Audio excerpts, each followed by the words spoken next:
Olá, sejam bem-vindos ao programa Rota Jurídica Especial Dia de Campus do curso de Direito. Hoje o Rota Jurídica é todo dedicado aos jovens do ensino médio que estão participando do programa como plateia e logo após terão a oportunidade de vivenciar de perto tudo o que o curso de Direito da UCDB tem a oferecer aos acadêmicos.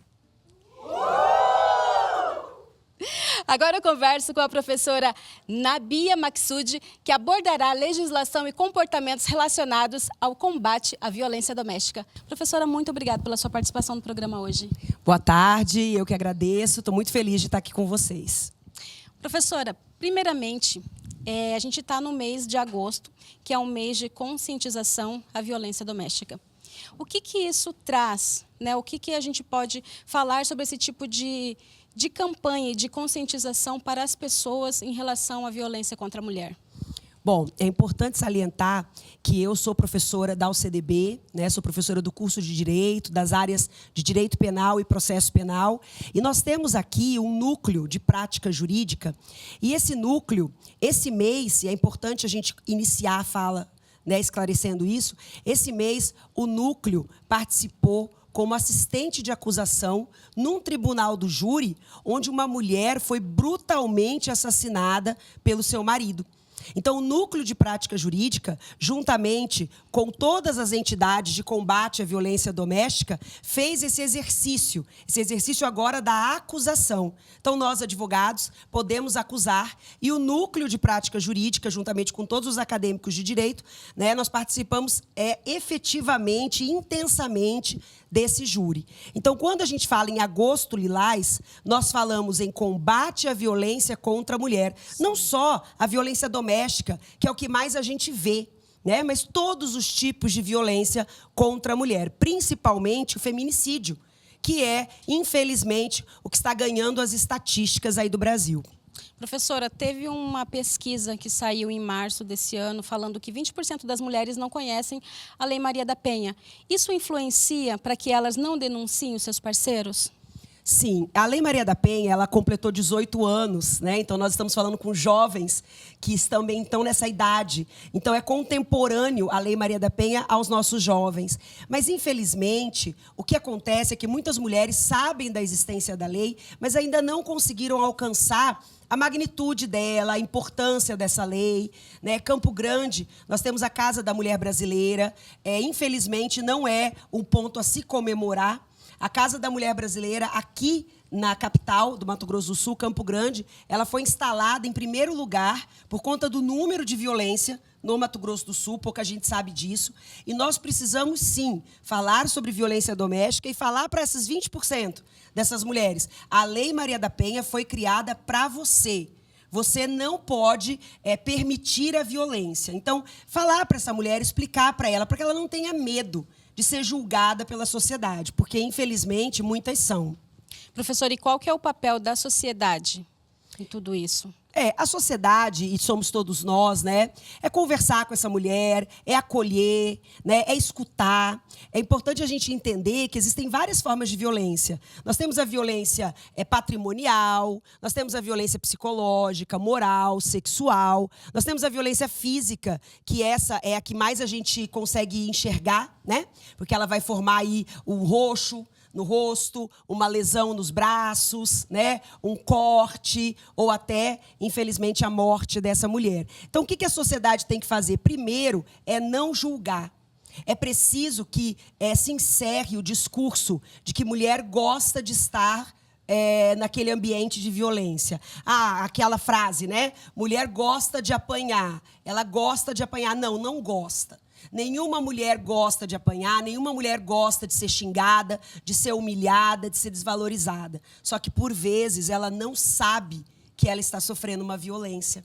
Quando o cônjuge, o namorado, chega e a humilha e diz que ela não serve para nada, ela trabalha, às vezes, o dia inteiro, chega em casa, tem que fazer um jantar, alguma coisa para a família, e ela é humilhada. Isso é violência. Isso não pode ser permitido. Professora, a gente sabe que a violência ela começa silenciosa, né? A gente sabe que em casa, muitas vezes, as mulheres elas não comentam, elas não falam nada. De que forma nós que estamos de fora podemos perceber? Tem algum indício? Tem. Os indícios de qualquer vítima de violência, né? A mudança de comportamento, o silêncio, a tristeza constante, o desânimo, né? Por vezes ela começa a demonstrar que não quer voltar para casa, né? A demonstrar uma certa um distanciamento da própria família, né? Uma das coisas que a gente percebe muito é quando a gente tem um cônjuge agressor, a mulher se afasta dos próprios familiares, se afasta dos amigos, né? Ela começa a ser fechada pelo agressor dentro de um núcleo que é só dele, onde ele vai ter o controle, né? E aí é nesse momento que você tem que perceber. Uma das coisas que eu venho falando, até porque o mestrado aqui na UCDB também, né, o mestrado em psicologia, me garantiu essa possibilidade de pesquisa do gênero feminino, é quando a mulher ela está na casa mesmo, extremamente desorganizada, extremamente bagunçada, como a gente diz. A bagunça externa pode refletir uma bagunça interna dessa mulher, né? E uma coisa que a gente tem que perceber é isso. Será que ela não está ficando muito triste? Perguntar e não julgar. Escutar mais do que falar. Acho que esse é o segredo. Ter a sensibilidade de prestar atenção na mulher ali, né, professora? Prestar atenção. Normalmente vai ter alguma marca na pele, né? Essa história de que, infelizmente, nesse júri, né, foi uma coisa assim absurda. Eu não sei se vocês ficaram sabendo, mas acho interessante falar. O júri foi realizado no dia 7 de agosto, então iniciando aí o Agosto Lilás de combate à violência contra a mulher. E essa jovem, ela tinha 19 anos. E ela foi assassinada com 26 facadas. As facadas foram extremamente brutais.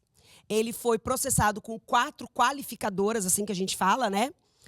Uma delas, o meio cruel, o feminicídio. Ele correu atrás dela por 50 metros. Ela tentou fugir, né? Então, a violência ali foi enorme. E o que a família trouxe depois? Marcas nos braços.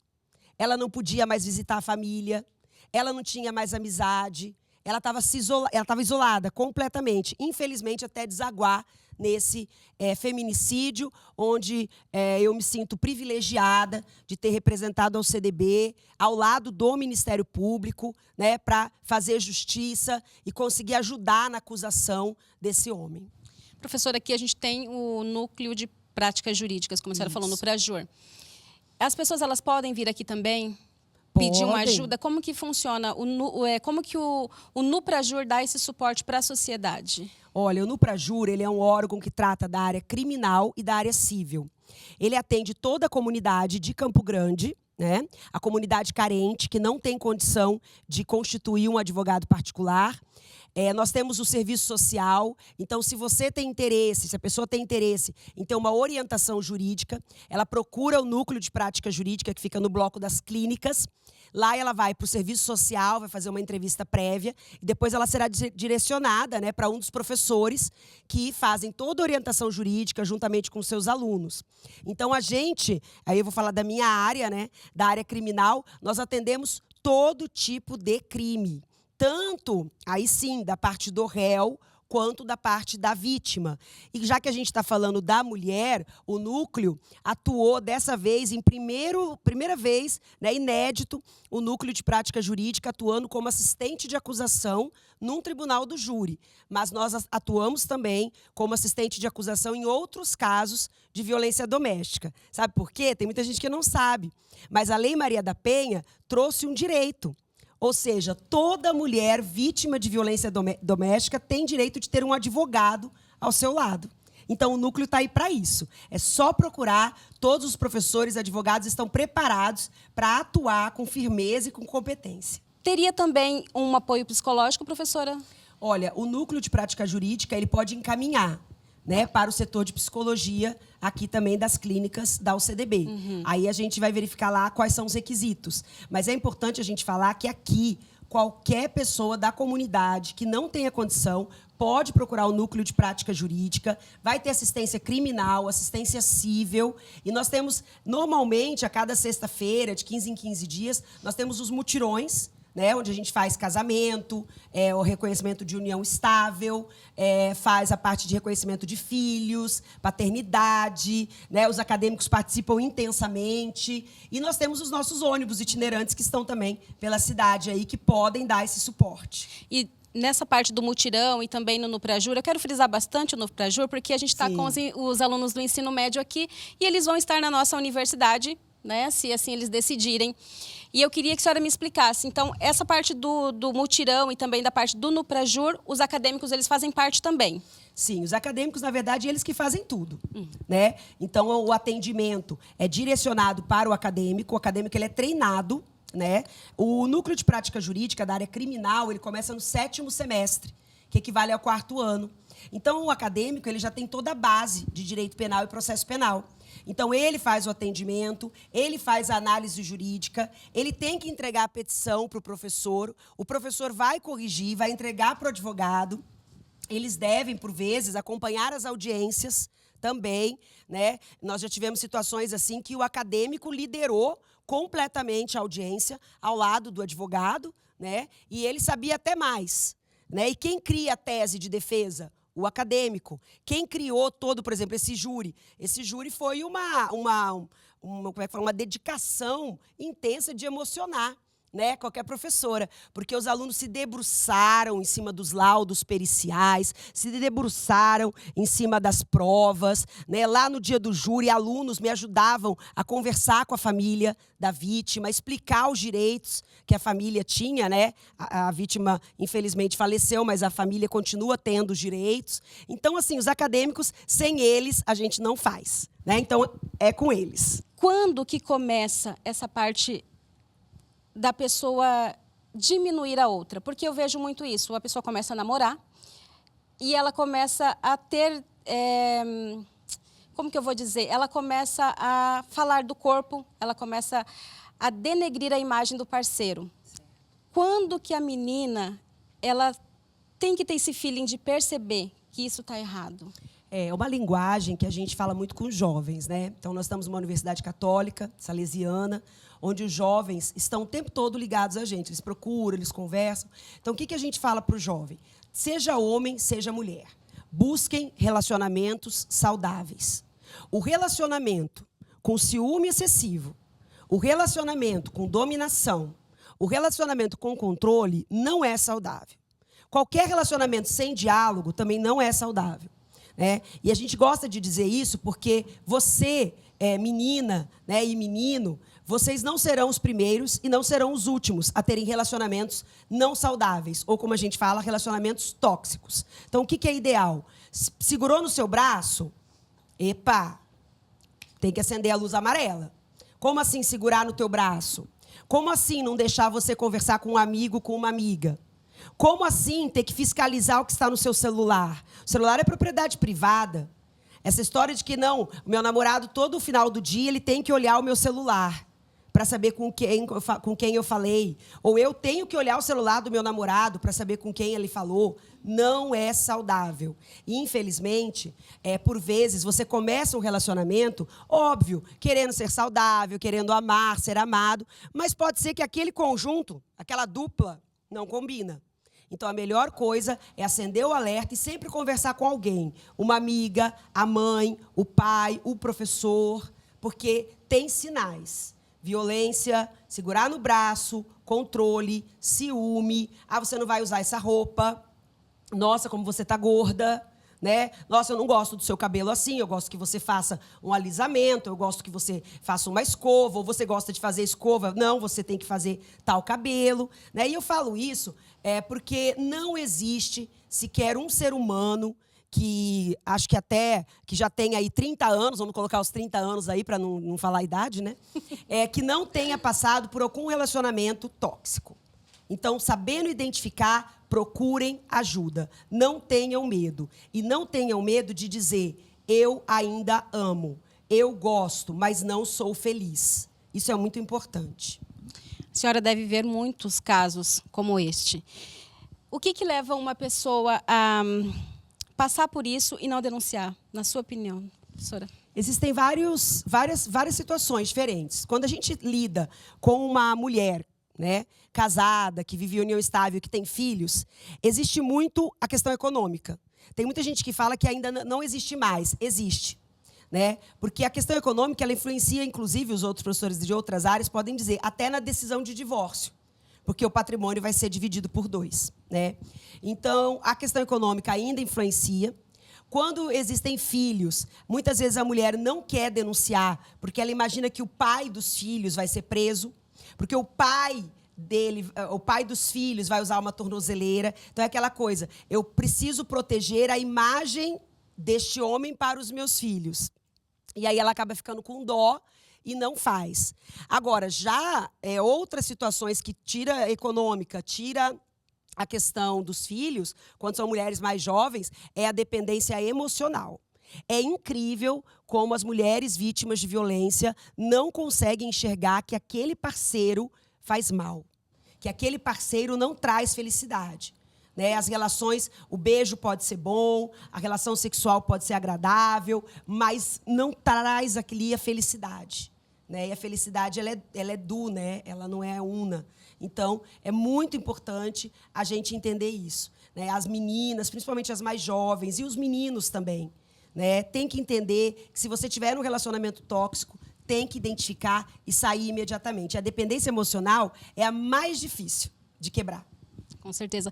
Professora, esses dias eu estava conversando com uma amiga minha e aí surgiu, né, na pauta assim, a questão, tem ali o embate da mulher e do homem, né, tem essa questão tóxica do homem para a mulher, mas, de certa forma, também a gente precisa entender o que aconteceu com aquele homem no decorrer da vida. Isso é importante, professora, na sua opinião, o que você acha? É importante saber como que foi a vida desse homem no decorrer, desde que ele nasceu, infância, adolescência, até chegar naquele limite? Deve ter acontecido alguma coisa. Sim, é importante a gente reconhecer, mas é importante a gente tomar cuidado para não usar isso como uma justificativa.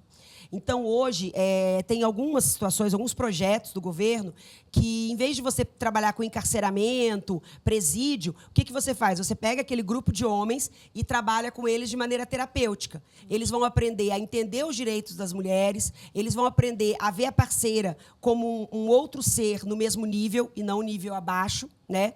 Então, eu acho que sim. Existem homens que já reconheceram, né? Várias pesquisas e de homens que reconhecem. Não, mas eu vi o meu pai bater na minha mãe. Eu vi o meu pai humilhar a minha mãe. Então, quando eu casei, eu me vi na mesma situação. Eu representando meu pai e a minha esposa representando a minha mãe. Então, eu achei que aquilo ali era correto. Como que muda isso? Com tratamento. Tratamento terapêutico, tratamento medicamentoso, aí tem que procurar ajuda. Né? Mas a Casa da Mulher Brasileira, ela tem um projeto e ela encaminha homens para tratamento.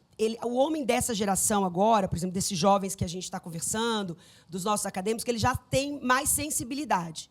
Eles já percebem mais, né, quando eles estão ultrapassando. Mas ainda eu acredito que é um caminho bastante longo. Professora, eu vou dar um tempinho aqui na nossa conversa, porque agora eu vou para um rápido intervalo. Não saia daí, eu já volto.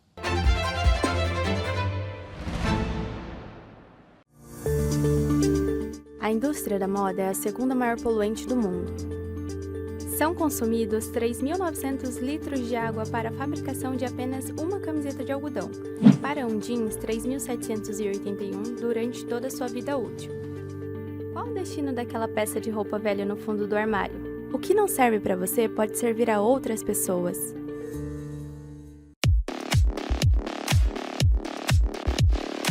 De volta com Rota Jurídica, hoje conversando sobre agosto lilás com a professora Nabia Maksud. Professora, deixa eu explicar aqui primeiro para os nossos telespectadores que estão nos assistindo. Sim. Nós trocamos a nossa plateia, os nossos alunos do ensino médio, porque nós temos 2 grupos que estão andando aqui pela universidade, conhecendo toda a estrutura do curso de Direito. Então, essa plateia aqui é a segunda plateia que nós recebemos hoje.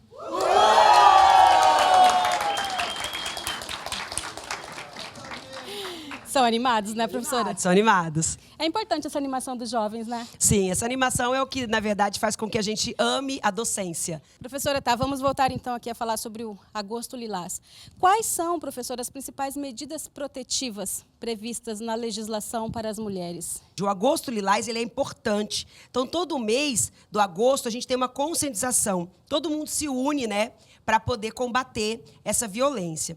E a pergunta que mais me fazem é sobre as medidas protetivas. Então, é muito importante a gente explicar para a sociedade, para os futuros alunos, que as medidas protetivas, elas vão desde o afastamento do lar, né, e de afastamento da vítima, não pode entrar em contato com a vítima, nem telefone, nem WhatsApp, nem e-mail, nada. E além, podendo chegar à prisão preventiva. Então, a gente tem afastamento, a gente tem tornozeleira eletrônica. Se nada funcionar, aí a gente vai para o método mais grave, que é a prisão preventiva. Então, a mulher, se ela se sentir vítima de uma violência, ela pode ir na delegacia. Aqui em Campo Grande, ela vai na Casa da Mulher Brasileira, que fica ali perto do aeroporto, e lá ela pode requerer, ela vai e solicita uma medida protetiva. Essa medida protetiva, ela deve ser analisada em 24 horas. E eu não sei se vocês sabem, mas nós temos as medidas protetivas online. Você entra no site do Tribunal de Justiça, aqui do Mato Grosso do Sul, é só entrar no Google, colocar Tribunal de Justiça Mato Grosso do Sul, vai abrir o site, você procura lá medidas protetivas online. Por quê? Porque você precisa, por vezes, se antecipar a esse agressor, né?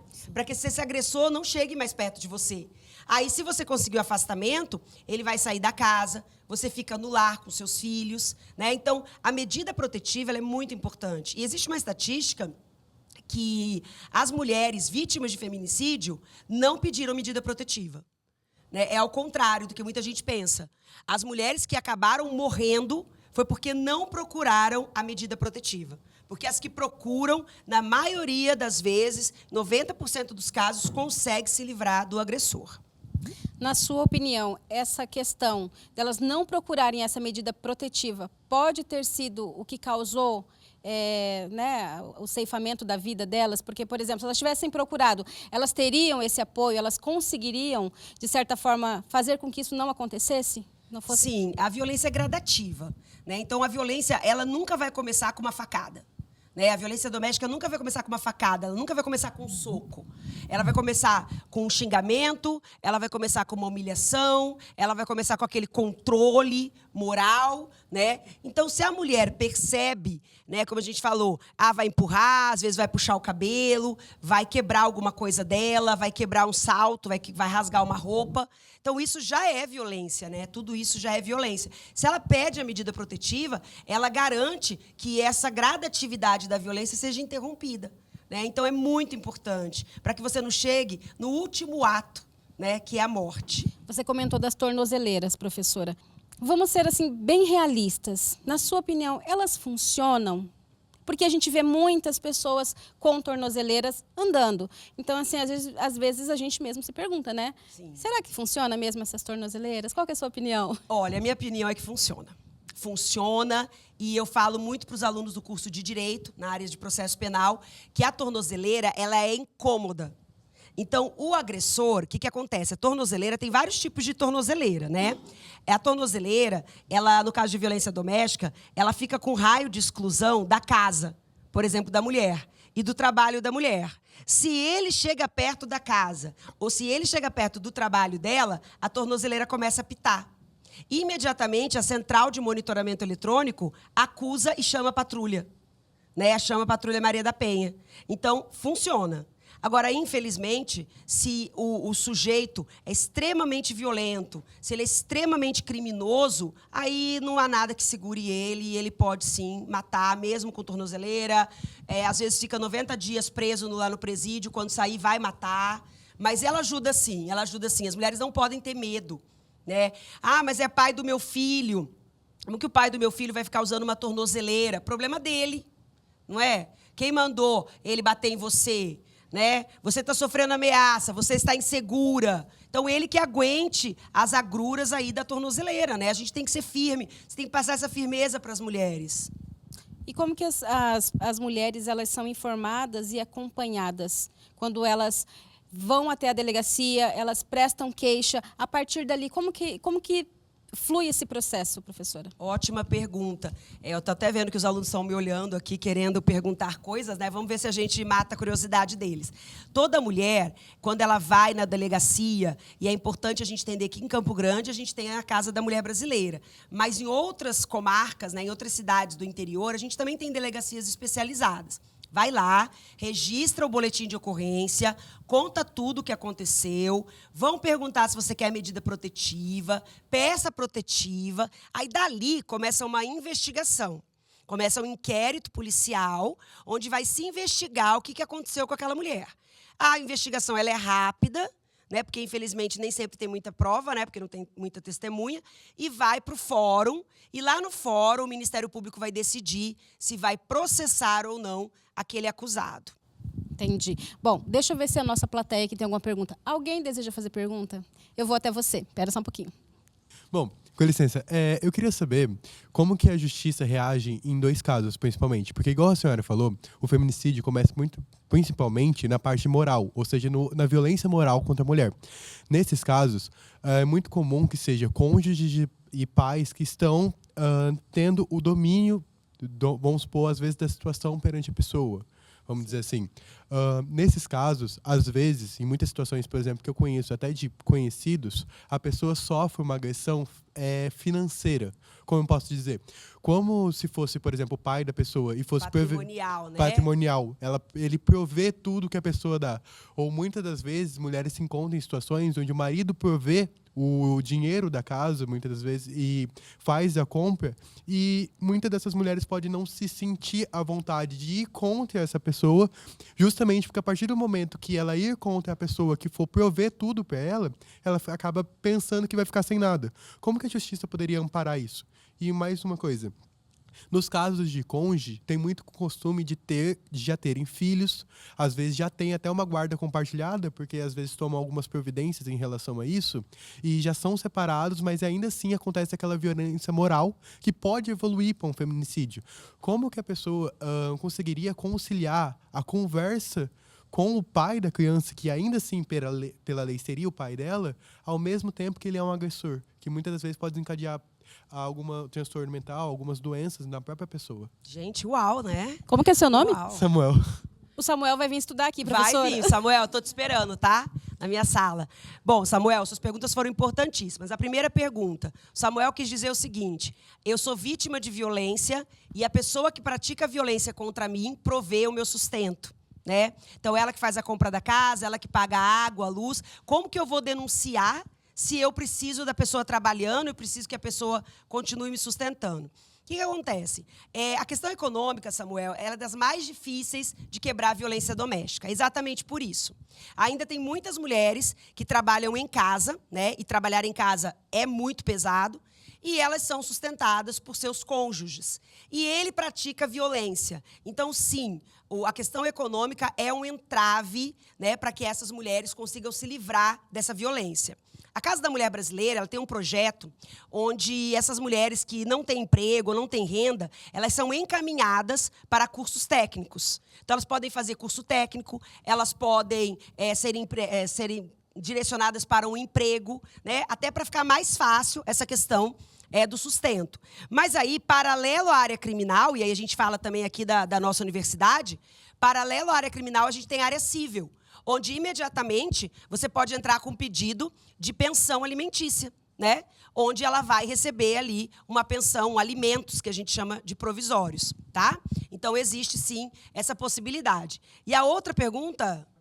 Guarda compartilhada, ótimo. Existe violência doméstica entre ex? Existe, tá? Então, você já está separado, já não mora na mesma casa, e esse homem continua praticando uma violência moral, injúria, xingamento a essa mulher. Ela deve registrar o boletim de ocorrência e deve resolver na justiça. Aqui na UCDB, nós temos núcleo de mediação e arbitragem, nós temos núcleo de prática jurídica civil, nós temos mutirões, onde dá para resolver aí um pouco dessa questão de quem vai falar com quem vai resolver a vida do filho. Então, dá para mediar na justiça. Professora, tem mais perguntas aqui da plateia. Eu gostaria de saber como que funciona quando a pessoa... Porque violência não vem só de casa, de parentes. Mas quando a pessoa pede medida protetiva contra uma pessoa da rua que fez a violência com você.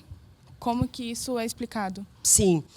Aí a gente vai sair, né, da violência doméstica e passa para a violência contra o outro, né? Vamos imaginar que a gente está falando de uma violência contra a mulher. Às vezes, um colega do trabalho, ele pratica assédio sexual, ele pratica assédio moral. Hoje, vocês sabem mais do que nós, né? Nós temos o bullying.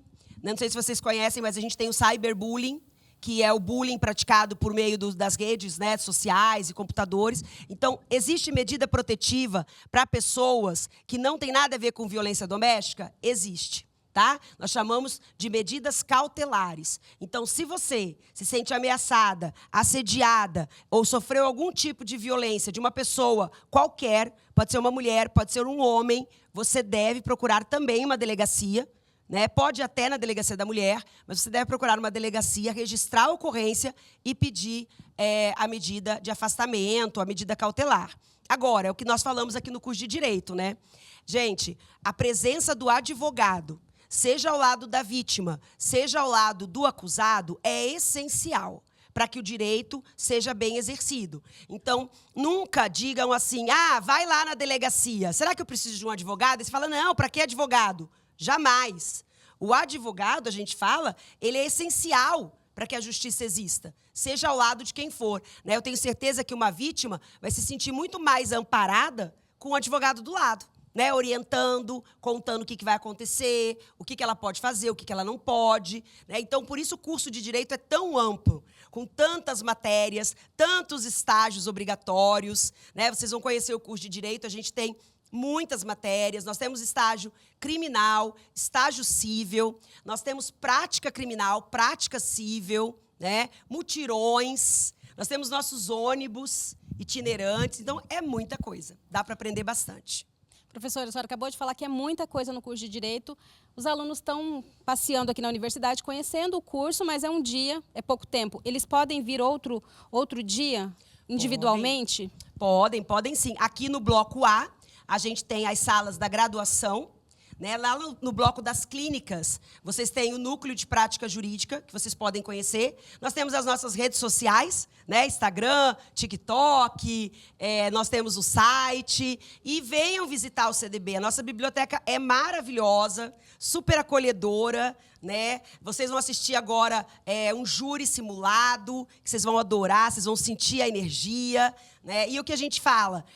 O curso de Direito da UCDB, ele te dá todas as possibilidades para você escolher a sua carreira jurídica. Desde você escolher ser analista do tribunal, até você escolher ser magistrado da Justiça Federal. A gente prepara o acadêmico, né? E nós estamos aqui, né, modéstia à parte, com uma aprovação gigantesca na prova da OAB, com alunos do 8º semestre já sendo aprovados na prova da OAB.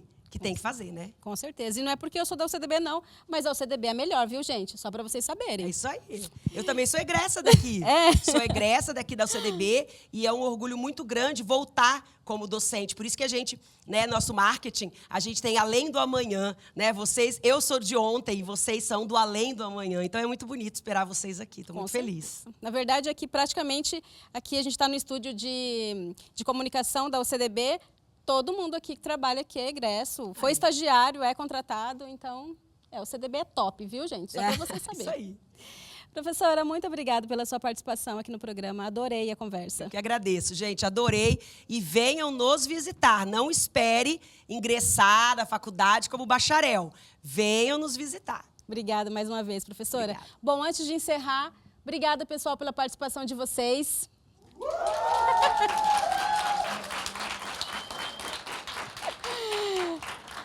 Obrigada, espero que vocês aproveitem o passeio.